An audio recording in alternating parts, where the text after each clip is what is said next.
그 중에서 또 핵심이 되는 저희만의 치료 프로그램을 알려드리도록 하겠습니다.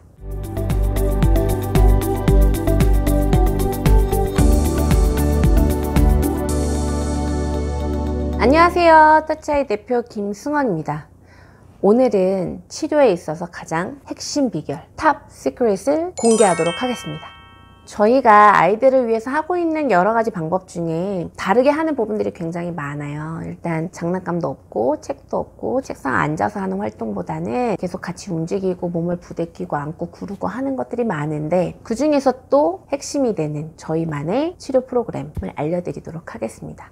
저는 이 치료법을 이렇게 부르고 싶어요. 기적의 치료법, 바로 껴안기입니다. 껴안기 들으면 어떤 느낌이 들으세요? 아, 앉는구나. 근데 뭔가 껴안는 거니까 조금 이렇게 세게 껴안구나 라는 느낌이 드시나요? 네, 바로 그겁니다. 우리 아이들한테 저희가 하루에 내지 2번 껴안기 요법을 실시를 하고, 또 집에서도 가정에서도 껴안기를 하실 수 있는 100일 도전이라는 프로그램도 하고 있어요. 많은 분들이 함께 참여하고 계시고, 가정에서 부모님이 한 3분 정도 아이를 꽉 껴안고 있습니다. 꽉 껴안는 상태에서 아이의 주의 집중을 이끌고 아이와 좀 더 긴밀한 소통을 유도하는 방법인데요.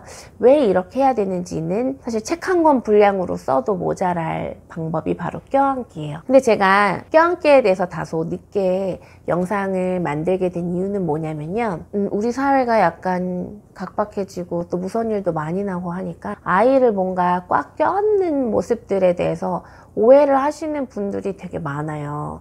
그래서 이게 무슨 폭력 아니냐, 아동학대 아니냐라고 얘기하시지만, 우리 아이들한테는 폭력의 기회보다 아동방임, 방치의 상황이 훨씬 더 많고, 우리 아이들한테는 방치의 상황이 더 안 좋습니다. 어린이집 유치원 같은 곳에서 좀 불미스러운 일이 많다 보니까 아이와 뭔가 접촉이 있는 것들을 문제시 삼고 두려워하는 이 사회에서, 그럼에도 제가 이 방법으로 아이들과 계속 해야 됐던 이유는 그게 우리 아이들의 발달에, 우리 아이들의 치료에 너무나 중요한 작용을 하기 때문에 그렇습니다. 껴안기는요, 우리 아이들이 태어날 때 어떻게 태어나죠?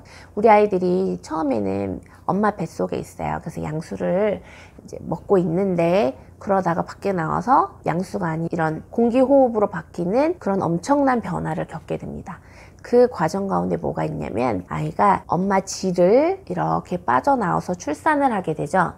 그때 이 질을 통과하는 과정은 굉장한 압박과 굉장한 진동감을 경험하고 나오게 됩니다. 그 나오는 과정은 그런 얘기를 해요. 아이가 그 과정을 통해서 면역 샤워를 하고 나온다.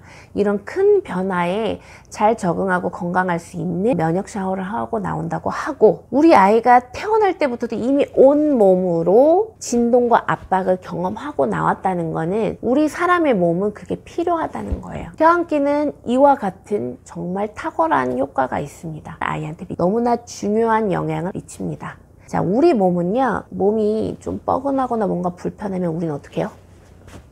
막 주무릅니다. 그러면서 주무르면 뭔가 여기가 순환이 더 되는 것 같고, 뭔가 뭉친 게 풀리고 혈액순환이 좋아져서 시원해져요. 우리 아이들은 매일매일 몸이 성장합니다. 매일매일 키도 크고요, 장기도 커지고요, 팔다리도 길어지고요, 매일매일 몸이 성장합니다. 매일매일 몸이 성장한다는 거는 이 몸이 그렇게 편한 상태는 아니에요. 어때요? 몸이 좀 뻐근하기도 하고 불편하게 느껴지기도 하고 약간 성장통도 있을 수 있고 그렇거든요. 우리 아이들한테는 그 몸의 어떤 성장통의 부분들을 해결해 주기 위해서도 꽉 껴안아주고 마사지가 필요하기도 하고, 커져가는 자기 몸에 대한 이해를, 자기 몸을 잘 이해하도록 돕기 위해서도 꽉 껴안아주는 것이 너무나 중요합니다.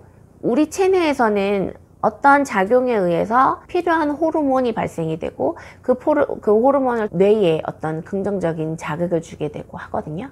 옥시토신이라는 호르몬이 있어요. 옥시크린 아니고 옥시토신이에요. 네. 옥시토신은 사랑의 호르몬, 포옹의 호르몬이라고 얘기를 해요. 이 호르몬을 통해서 정서적으로 안정이 될 뿐만 아니라 낯선 상황과 새로운 사람에 대한 기본적인 신뢰감을 형성하게 해줍니다. 이 호르몬이 충분히 잘 분비가 되면은 애착 형성도 건강하게 될 뿐 아니라 낯선 곳에 대해서 탐색도 잘하고 적응도 잘하고 새로운 것에 대해서 굉장히 호기심 있게 탐색하는 그런 건강한 방향으로 발달을 하게 됩니다. 새로운 사람 만나면 적극적으로 탐색하고 이 사람이 누군지 뭐 하는 사람인지 살펴보고 친해지려고 하고 놀려고 하는 사회성에도 굉장한 영향을 미치게 됩니다. 이 옥시토신은 어떻게 분비가 되느냐? 신체 접촉을 할 때 분비가 됩니다. 접촉을 할 때 아이고 우리 딸 예뻐요 톡톡톡톡 이렇게 3, 4초 정도는 분비가 안 됩니다. 옥시토신 쳐보면 접촉 후 약 20초 후부터 분비가 된다고. 접촉을 한 번 할 때 오래 해야 우리 아이의 몸에는 옥시토신 분비가 많이 되는 거죠. 또 옥시토신은 분비가 최대치에 이르면 또 좋은 친구 세로토닌이라는 호르몬을 같이 분비시키게 합니다. 그래서 이 세로토닌이라는 호르몬이 뭐 행복의 호르몬이라고 얘기도 하죠. 그래서 우리가 신체 접촉을 적절하게 또 길게 풍족하게 하면 옥시토신을 통해서 아이가 어떤 신뢰감과 안정감을 갖게 될 뿐만 아니라 이 옥시토신 막 올라가면 세로토닌까지 같이 분비시키면서 우리 아이가 이 세상을 더 즐겁고 행복하고 또 더 소통하면서 건강하게 성장할 수 있도록 도와주게 됩니다. 그래서 포옹이 중요하고요. 그래서 신체 접촉이 중요합니다. 근데 왜 굳이 껴안기여야 되는지 말씀을 드리는데 우리 자폐 성향이 있는 아이들 중에는 신체 접촉에 대해서 거부하고 저항하는 경우들이 많이 있어요. 왜 그러냐면 주로 시각과 청각, 좁고 부분적인 일부 촉감각을 사용하는 아이들은 이 몸의 신체를 넓게 쓰고 많이 쓰는 게 낯섭니다. 낯설어서 울고불고 떼쓰고 거부하고 안 하려고 하는 건데 제가 늘 낯설다고 표현하는 건 뭐냐면 이거를 경험을 충분히 해주면 친숙해집니다. 그러면서 좋아하게 돼요. 그래서 우리 아이들을 껴안기를 하면 울고불고 싫어하는 친구들이 있는데 그렇다 하더라도 신체 접촉과 스킨십이 중요한데 우리 아이가 낯설어서 이렇게 표현하는 것 때문에 계속 기회를 안 주면 어떻게 돼요? 발달은 더 지연이 되는 거고 자폐 성향은 더 깊어지는 거예요.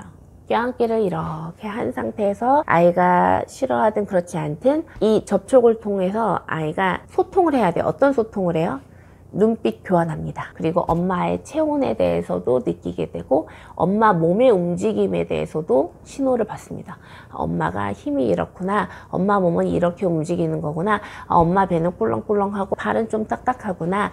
엄마 몸에 대해서 이해하고 엄마 몸에서 전해지는 신호를 마구 받게 됩니다. 그러면서 엄마의 표정도 보고 엄마의 감정이나 의도가 어떤지 막 받아들이게 돼요. 우리 아이들이 소통이 소극적이고 소통을 잘 하지 않고 상호작용의 경험들이 계속 부족해지는데 이렇게 꽉 안고 한 2, 3분 정도를 같이 있다 보면은 소통의 문이 조금씩 열리게 됩니다. 이 안고 있는 상대방에 대해서 주의 집중하게 됩니다. 생각하게 돼요. 그래서 제가 상담 오면 사실 껴안기를 짧게 진행을 합니다. 왜냐면 상담을 할 때 아이들이 낯선 공간에 와서 낯선 사람한테 평상시대로 당연히 잘 안 하죠. 그렇지만 이제 멀리서도 오시고 하신 분들한테 조금 더 아이에 대해서 더 많은 것을 설명드리고 싶어서 제가 양해를 구하고 오면 이렇게 껴안습니다. 그럼 이 아이가 뭐 우는 아이들도 있고 뭐 가만히 있는 친구들도 여러 가지 반응들이 있는데 그것에 대해서 설명해 드리거든요. 그러면 껴안기를 끝나고 나서 아이들은 보통 저한테 어떻게 더 반응하냐면 눈맞춤 잘 안 하던 아이라고 해서 상담이 왔는데 그러고 나선 저를 또 잘 쳐다봅니다.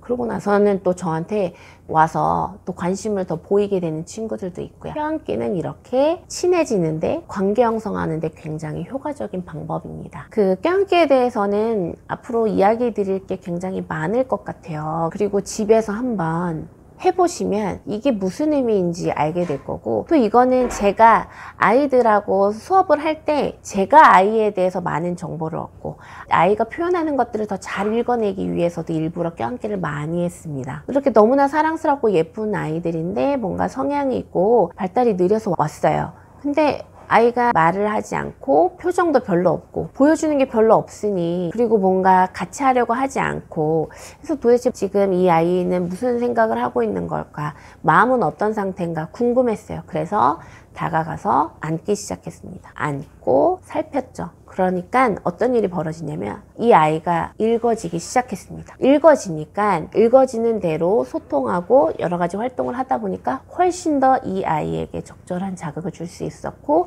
훨씬 더 다양한 얘기들을 부모님들께 드릴 수 있었고, 제가 그렇게 껴안기를 통해서 아이들을 통해 얻어진 소통의 그 수많은 신호들에 의해서 제가 지금 이렇게 영상으로 아이에 대해서 설명도 드리게 됐고, 아이의 치료에 대해서 어떻게 해야 되는지를 방법까지도 잘 말씀드릴 수 있을 정도가 됐어요. 제 몸을 잘 사용한 결과죠. 제 몸을 아끼지 않고 아이들하고 안고 껴안고 부대낀 결과입니다. 우리 아이에 대해서 잘 알고 싶으시면 일단 몸을 만지세요. 안으세요. 안고 꽤 오랜 시간 같이 하시면 우리 아이의 생각이 읽어지고 마음이 느껴지고 우리 아이가 언어로 아직 표현하지 않는 부분들까지도 통하게 됩니다. 법에 대해서는 앞으로도 계속 영상을 통해서 방법과 그 효과와 그 영향력에 대해서 계속 말씀드릴 테니까요. 터치아이TV 구독해 주셔서 그 중요한 내용들을 꼭 놓치지 마시기 바랍니다. 구독, 좋아요 꼭 부탁드릴게요. 그러면 다음 영상에서 또 찾아뵙도록 하겠습니다. 감사합니다.